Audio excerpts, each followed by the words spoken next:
လက်ဆက်တဲ့အစင်းရောက်ရင်းနှီးရက်တွေဟာကျမ်းမာရေးအတွက်အကောင်းဆုံးသက်ရှည်စေလို့တင်ယုံကြည်နေပါလားတကယ်တော့တင်စားနေတဲ့ဒီဟင်းပွဲတွေဟာတင်းအစင်းမြစ်တွေကိုနေ့စဉ်ရက်ဆက်ဖြတ်စည်းနေတဲ့တိတစိတ်ရန်သူတွေလို့ကျွန်တော်ပြောရင်ခမည်းယုံနိုင်မလားချင်းမရွှေအနေနဲ့ဒီမင်ကွင်းလေးကိုစိတ်ကူးရင်ပြီးကြည့်လိုက်ပါဒါရလာပတဲ့မနက်ခင်းတစ်ခုမှာတင်လို့ထလာပြီးတော့နေ့တိကိုတိုးဆိုဖို့ကရင်ပေါ်ကနေခြေလန်းဆလန်းလိုက်တဲ့အချိန်မှာပဲပင့်ချေမကနေဥကောင်းအထိတက်သွားစီမဲ့ရှူးရှပြင်းထန်တဲ့နာကျင်မှုမျိုးကိုရုတ်တရက်ခံစားလိုက်ရပါတယ်တင်ဟာနာကျင်တွန်းလို့အော်ဟစ်ပြီးလဲကျသွားတဲ့အထိပါပဲအဲ့ဒီအချိန်မှာထိလိုက်တဲ့ကြားနဲ့ကိုတီလိုဘေးခွန်းထုံးမိပါလိမ့်မယ်ငါအမဲသားလက်ရှောင်းနဲ့ပင်လယ်စားလည်းမစားတော့ဘူးကျမ်းမာရေးတဲ့ညီတို့တဲ့အတီးအရွက်တွေပဲအများကြီးစားနေတာတောင်မှဘာလို့ယူရစ်အက်ဆစ်တွေအမြင့်ဆုံးအထိတက်နေကြတာလဲဘာလို့ကောက်ယောဂါတွေပြန်ဖြစ်ရတာလဲဆိုပြီးတော့စဉ်းစားမရဖြစ်နေမှာပါဟုတ်ပါတယ်ဗျတဘာဝခရတဲ့ဟင်းဒီဟင်းရတချို့ပါဘျူရင်းသက်တွေကြောက်စရာကောင်းလောက်အောင်ပါဝင်နေတတ်လို့ပါတချို့ဆိုရင်တရိတ်ဆန်ကလေးစားတွေနဲ့ညီများလောက်တဲ့အထိပါဝင်ပါတယ်အကယ်၍တင်ကတရားချက်တွေကိုမတိပဲအတိအကျစားတာဘလို့ပဲဖြစ်ဖြစ်ကောင်းတာပဲဆိုတဲ့အတွေ့နဲ့ဆက်စားနေမယ်ဆိုရင်တော့ဒါဟာတောက်လောင်နေတဲ့မိပုံတွေကိုစီလောင်းထည့်လိုက်တဲ့လိုမျိုးတက်အစ်စ်တွေရဲ့ရောင်ရမ်းမှုကိုပြည့်တစိပိုဆိုးစေမှာဖြစ်ပါတယ်အားလုံးပဲမင်္ဂလာပါကျမ်းမာရေးလူမှုဘဝအရေးအတွေ့နဲ့နေ့စဉ်ပျော်ရွှင်မှုရှိုးဝါချက်တွေကိုမျှဝေပေးနေတဲ့ကျွန်တော်ရဲ့ channel ကနေကြိုဆိုလိုက်ပါတယ်ဒီနေ့မှာတော့ခေါင်းယောဂါတွေရဲ့အတွက်တိတ်တဆိတ်လူတဲ့သမားလို့တောင်ပေါ်ရမယ်ဟင်းဒီဟင်းရွက်၅မျိုးရဲ့မျက်နှာဖုံးကိုခွာချပြသွားမှာဖြစ်ပါတယ်ဒါတွေဟာကဘာတဝန်းကလူတန်းပေါင်းများစွာအဖြစ်ကင်းတယ်လို့ထင်မှတ်မှနေကြတဲ့အစားအစာတွေပါ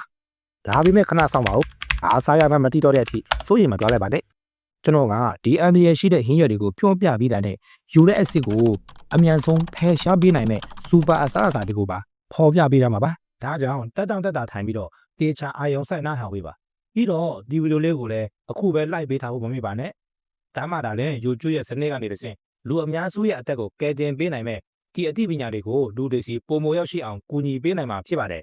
်ဒါဆိုရင်ကောက်ယောဂါကဘာကြောင့်ဖြစ်ရတာလဲကောက်ယောဂါရဲ့ရန်တရားကရိုးရှင်းပေမဲ့အကျိုးဆက်ကတော့ကြောက်စရာကောင်းပါတယ်ကျွန်တော်တို့ခန္ဓာကိုယ်ကဘျူရင်းပါတဲ့အစားအစာတွေကိုခြေဖြတ်တဲ့အခါမှာယူရစ်အက်ဆစ်ထွက်လာပါတယ်ပုံမှန်ဆိုရင်ကြောက်ကကနေဆွန့်ထုတ်ပေးပေမဲ့ဘျူရင်းတွေများလွန်းလာတဲ့အခါမှာယူရစ်အက်ဆစ်တွေတွေးထဲမှာစုပေါ်လာပါတယ်အဲ့ဒီပုံစံခဲတွေဟာယူရစ်စားတွေဖြစ်ပြီးတော့တို့ရဲ့ပုံစံကဖန်ကွဲစတဲ့လိုမျိုးအရန်ကိုချွန်ထက်ပါတယ်တမန်မျက်စိနဲ့မမြင်ရတဲ့ဖန်ကွဲစကြီးတွေဟာတင်းရဲ့အယုအစစ်တွေထဲကိုအထူးသဖြင့်ခြေမဒူးစစ်ခြေချင်းဝတ်တွေထဲကိုထိုးဆိုင်ဝင်သွားပါတော့တယ်အဲ့ဒီအခါမှာအလိုအမဲရောင်ရမ်းနာကျင်လာတာကိုကျွန်တော်တို့ကကောက်ယောဂအပြင်းအထန်ထဖောက်ခြင်းလို့ခေါ်ပါတယ်ဒူအများစုမိုင်းယွန်းတဲ့အကြီးမဆော့အမားကဘာလဲဆိုရင်တရိတ်ဆန်ကရတဲ့ပရိုတင်းအတားတက်နဲ့အယ်ကိုဟောပါတဲ့အရည်တွေကိုပဲသတိထားပြီးတော့ဟင်းဒီဟင်းရွက်ပုံစံနဲ့လာတဲ့အချိန်ကိုက်ပုံးတွေကိုတော့ပြည့်လူရှုမိတတ်ကြတာပါပဲခေါင်းယောဂါကိုပူဆိုးရွားစေတဲ့အန်ဒီရရှိတဲ့ဟင်းဒီဟင်းရွက်၅မျိုးကပါပြီလေပထမဆုံးကတော့အတုံးနဲ့အကျော်တွေမှာပါလျက်ရှိတဲ့ဘဲပင်ပေါက်ပါဘဲပင်ပေါက်ဆိုတာအပင်တပင်ရဲ့ကြီးထွားနှုန်းအမြန်ဆုံးအခြေဖြစ်ပါတယ်ဆဲတွေဟာရှင်ဟုံနဲ့ပွားများနေတာမို့လို့မျိုးရိုးဗီဇဆိုင်ရာကုန်ကျန်းတွေအများကြီးလိုအပ်ပါတယ်အဲ့ဒီကုန်ကျန်းတွေမှာဘျူရင်းဓာတ်တွေအလွန်အမင်းပြည့်နှက်နေပါတယ်တုရိသနတွေရာပဲပင်ပေါက်မှာပါတဲ့ဘျူရင်းဟာအပင်ကြီးထက်အစများစွာပိုများပါတယ်အထူးသဖြင့်အစိမ်းစားတာဒါမှမဟုတ်မကြက်တကြက်စားတာကဘျူရင်းကိုအပြည့်အဝရရှိစေပါတယ်ဒါကြောင့်ယူရစ်အက်ဆစ်တက်နေရင်ပဲပင်ပေါက်ကိုဒီနေ့ကနေစပြီးနှုတ်ဆက်လိုက်ပါပဲပင်ပေါက်ကနေဆက်သွားလိုက်ရင်ဒုတိယမြောက်ဟင်းဒီဟင်းရွက်ကတော့နာမည်လေးကဆန်းဆန်းစားတော့ဆိုင်ကြီးတွေမှာအမြဲပါလေရှိပြီးဟင်းဒီဟင်းရွက်တွေရဲ့ပရင်တို့တင်စားခါရတဲ့ပညွတ်ဖြစ်ပါတယ်ပညွတ်ကိုတကဘာလုံးကအာဟာရပညာရှင်တွေကအမြင်သက်ဖောလစ်နဲ့ဗီတာမင်တွေကျွဲဝလို့နှလုံးအတွက်ကောင်းတယ်လို့ချီးကျူးကြပါတယ်ဒါပေမဲ့ကောင်းယောဂရှင်တဲ့အတွက်ကတော့ကညွတ်ဟာအချိုတက်ထားတဲ့တစ္ဆာဖောက်ပါပဲကညွတ်မှာ100 ဂရမ်မှာဖြူရင်းတဲ့150 မီလီဂရမ်အထိပါဝင်နိုင်ပါတယ်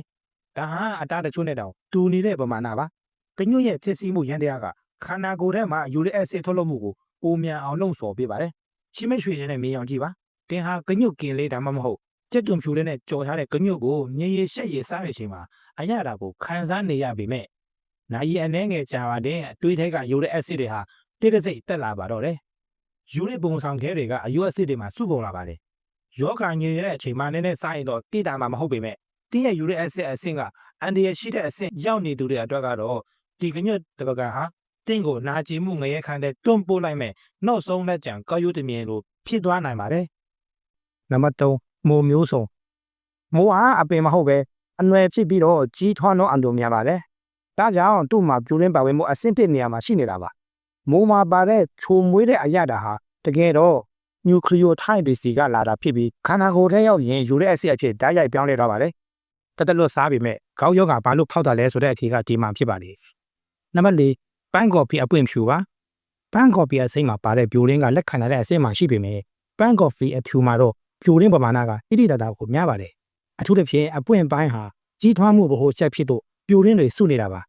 ကြောက်ကလောက်ဆောင်ချက်အားနဲ့တူပြီးပန်းကော်ဖီကိုပုံမှန်စားမယ်ဆိုရင်ခေါင်းယောဂါပြန်ဖောက်နိုင်ချေ30%အထိပိုများလာပါတယ်နံပါတ်5ဟင်းနုနယ်သူ့မှာတန်တဲ့ဗီတာမင်တွေအများကြီးပါဝင်ပေမဲ့ပြိုရင်းတဲ့အလွန်မြင့်မားတဲ့အရွက်ဖြစ်ပါလေဒါအပြင်သူ့မှာအောက်ဆလစ်အက်ဆစ်လည်းမြင့်မားတာကြောင့်ကယ်လဆီယမ်နဲ့ပေါင်းပြီးကြောက်တည်စေနိုင်ပါတယ်ကြောက်ကမှာကြောက်ရှိရင်ယူရက်အက်ဆစ်ဆွတ်ထုတ်မှုအားနည်းသွားပြီးခေါင်းယောဂါနဲ့ကြောက်ကယောဂါနှစ်ခုပေါင်းကငရိတ်ကျတယ်လို့ခံစားရနိုင်ပါတယ်ဒီတော့ငါတို့ဘာဆက်လုပ်ကြမလဲအစာငတ်ခံပြီးနေရတော့မလားလို့တင်စိုးရင်နေပါလိမ့်မယ်စိတ်အေးထားပါဦးတဘောကတရားကြီးကကျွန်တော်တို့ကိုဒုက္ခပေးုံနေမှာဟုတ်ပဲကယ်တင်ရှင်တွေကိုလည်းပေးထားပါသေးတယ်ကျွန်တော်တို့အတူတူအဖြေရှာကြည့်အောင်ပထမဆုံးအနေနဲ့တစ်အစစ်အမြစ်တွေထက်ကမီးတောက်တွေကိုငိမ့်တက်ပြီးမယ်တခွားတီးနဲ့ကြောက်ဖျုံတီးတွေကိုမိတ်ဖွဲ့လိုက်ပါတို့စီမှာရေက90%ကျော်ပါဝင်နေတာကြောင့်ခန္ဓာကိုယ်ထက်ကအစစ်အတောက်တွေကိုဖယ်ရှားပြီးတဲ့တဘောကဆေးစွမ်းကောင်းနေပါပဲတခွားတီးစိတ်လေးတွေကိုဝါးစားလိုက်တာပဲဖြစ်ဖြစ်ကြောက်ဖျုံတီးဟင်းချုံနှွေးလေးကိုတောက်လိုက်တာပဲဖြစ်ဖြစ်အဲ့ဒီရေဓာတ်တွေကသွေးထဲကယူတဲ့အစစ်တွေကိုစီးကနေတဲ့စင်ညင်တာစွာဆေးကြောပေးသွားမှာပါ100%စိတ်ချယုံတယ်မကပဲရောင်ရမ်းနေတဲ့ပန်းရတွေကိုပါတက်တာသွားစေမဲ့ကယ်တင်ရှင်တွေပေါ့နောက်ထပ်အော်ဖို့ကောင်းတဲ့အပင်ကတော့ပြုံနန်းကြီးပဲဖြစ်ပါတယ်သူ့ကိုတာမန်ဟင်းရွက်တစ်ခုလိုမထင်လိုက်ပါနဲ့သူ့မှာပါတဲ့အထူးတဲ့မျိုးကခန္ဓာကိုယ်ထဲမှာယူတဲ့အစစ်တွေထပ်မထုတ်နိုင်အောင်အားစီးပေးတဲ့လုံချုံကြီးအဆောင်အရှောက်တယောက်လိုအလုပ်လုပ်ပေးပါတယ်သူကပိုရှန်နေတဲ့အစစ်တွေကိုထိန်းချုပ်ပေးရုံတင်မကပဲအဆင့်မြင့်တွေကိုလည်းအကောင်းဆုံးကာကွယ်ပေးတာပါအရှိတိုင်းဆေးပညာရဲ့ရှုပ်ပတ်ချက်ဖြစ်တဲ့မုံရင်းစိမ့်နဲ့တရုတ်မုံရင်းတွေကိုလည်းမိထားလို့မရပါဘူးဒီအပြင်တွေကခန္ဓာကိုယ်ကိုနှွေးထွေးစေပြီးတွေးလည်ပတ်မှုကိုအရှင်ရစေပါတယ်တွေးတွေကောင်းကောင်းလည်းပတ်နေမှဒါအစစ်အမြစ်တွေထဲမှာပုံဆောင်ခဲတွေအနေမကျအောင်တားဆီးပေးနိုင်မှာဖြစ်ပါတယ်ဒါပေမဲ့အားလုံးထက်ပိုရေးကြီးပြီးအဖိုးတန်ဆုံးစိတ်တစ်ခွက်ကတော့တင့်တဲ့တစ်ခါမှရှိနေတဲ့ရေပါပဲရေကိုအလကားရတဲ့အရာလို့သဘောမထားပါနဲ့ဒီနေ့ကိုရေ2လီတာကနေ2လီတာခွဲအထိပြည့်အောင်တောက်ပေးပါတဲ့အစစ်တွေကြမှာကတ်နေတဲ့အဲ့ဒီဖန်ခွဲစလို့ဆူရှာနေတဲ့ပုံဆောင်ခဲတွေကိုရေစီးချောင်းလေးကတပြည့်ပြည့်တိုက်စားပြီးခန္ဓာကိုယ်ပြင်မကိုခေါ်ဆောင်တွားပေးမှာပါကြောက်ကတ်ကိုအသက်ရှူချောင်စီပြီးအလုပ်ကောင်းကောင်းလုပ်နိုင်အောင်ကူညီပေးမဲ့အသက်ကယ်ဆေးလေးပါပဲခေါင်းယောဂါနဲ့တိုက်ပွဲဝင်တာဟာတရက်2ရက်နဲ့ပြီးသားမဲ့ခရီးမဟုတ်ပဲရေရှည်ခရီးတစ်ခုပါအန်ဒီရရှိတဲ့ဟင်းရွက်တွေကိုရှောင်ပြီးအခုပြောခဲ့တဲ့ကယ်တင်ရှင်အစားအစာတွေကိုအစားတိုးစားသုံးပေးတာဟာတင်းရဲ့လမ်းလျှောက်ခြင်းတွေကိုပြန်လည်ပေါက်ပါစေဖို့နဲ့နာကျင်မှုကင်းတဲ့မနက်ခင်းတွေကိုပန်းဆိုင်ဖို့အတွက်ပထမဆုံးလမ်းလိုက်တဲ့အောင်မြင်တဲ့ခြေလှမ်းတွေဖြစ်လာပါလိမ့်မယ်ဘ ഹു တုဒဆိုတာအင်အားဖြစ်ပေမဲ့လက်တွေ့လှုပ်ဆောင်မှဒါရလထွက်မှာပါဒီဗီဒီယိုကို share ပေးခြင်းအဖြစ်ဒီတစ်စိတ်ဝေဒနာခံစားရတဲ့တခြားလူတွေကိုကူညီပေးနိုင်ပါတယ်ပြီးတော့ကျမရေးဗီဒီယိုလေးတွေကိုစစ်စစ်မပြတ်တင်ဆက်ပေးနေတဲ့ကျွန်တော်ရဲ့ channel လေးကိုလည်းတက် subscribe လုပ်ပြီးကျွန်တော်ဗီဒီယိုတွေတင်တဲ့ရှိနိုင်အောင်ဘေးကလူတွေပဲခေါင်းလောင်းလေးကိုလည်းနှိပ်ခဲ့ပေးကြပါဦးခင်ဗျာ